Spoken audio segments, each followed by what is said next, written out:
Amy. This is Charlie. Today I'm going to go over some basics on if you want to start riding bareback.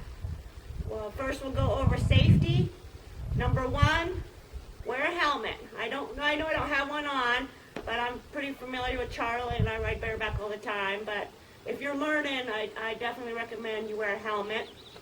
Number two is consider riding with a bareback pad.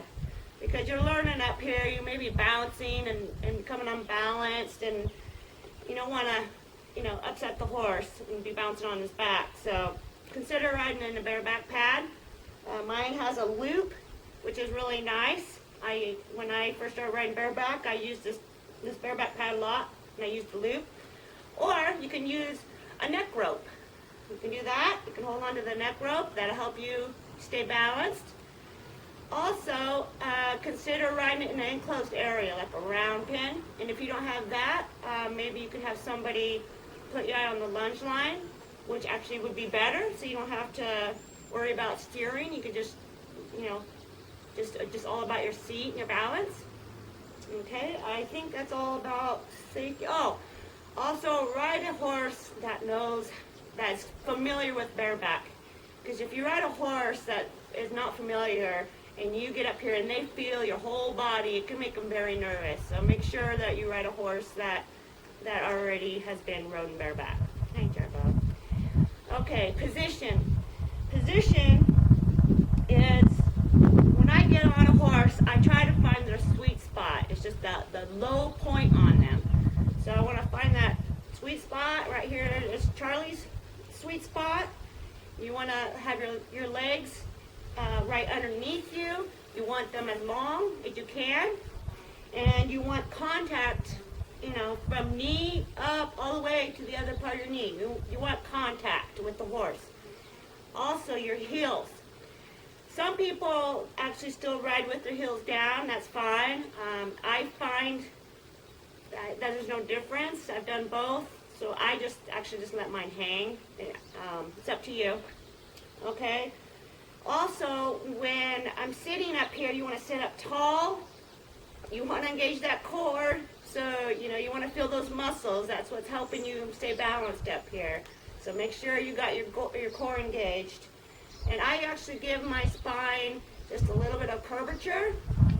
I don't just sit up straight like this. I kind of just give it a little bend. I think that it helps me lower my center of gravity.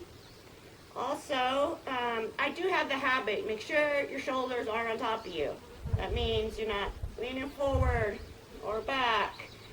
Leaning the back is actually, if you're in like the canter, leaning a little bit back is fine. But, sit up straight, have your shoulders above you. I have that bad habit, so I always have to tell myself, shoulders above you, and look where you're going. That's another key point. Look where you're going. That does help with your balance, and it helps with your balance way more than you think it does.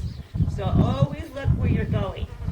So, okay, so another is don't grip. So when you're out, when you're on the walk, on your trot, don't grip with your lower legs. That'll actually make your horse more nervous. You just want to do a slight, you want to hug the horse with your legs from your knee up. You're just you're hugging. And if you want, you can actually push your knees in towards a little bit more. And then I actually tuck my butt under me a little bit, and that helps with the curvature spine. And so now I'm feeling pretty balanced. So let's go into the walk. You can hold on to your neck rope. So we'll just do the walk.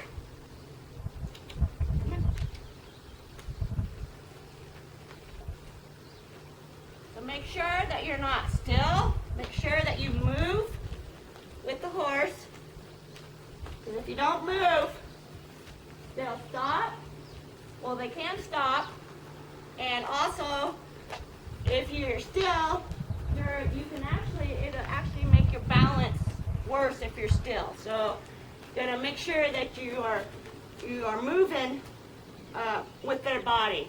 So that's why I suggest using a neck rope in an enclosed area, or on lunge line even better. That way you don't have to worry about steering. You can just hold on to that neck rope and just concentrate on sitting as deep as you can. You're sitting up, and remember to breathe. You think that you would breathe, but when you're up here and you're learning and you're nervous, you're gonna actually hold your breath, and that actually can make it worse for your balance. Because if you're breathing and you take your deep breaths, it actually makes you sink down in your seat more. It makes you relax. It makes you your body go with the horse more. So just remember that. Breathe. So yeah, I think that's it. So just kind of recap. Make sure you're doing all your safety when you're first starting bareback riding. Your position is find that sweet spot on the horse and have contact from knee to knee all the way around. My butt is tucked under. I'm sitting up tall, but I still have that little bit of bend in my spine because my butt is tucked. That helps you lower your gravity. And look where you're going. That helps with your balance. So yeah, I think that's it. So hopefully that helps. And if you have any questions, I would be happy to help you learn how to ride bareback. It's so much fun. Remember, just have fun. It's very fun. So thank you.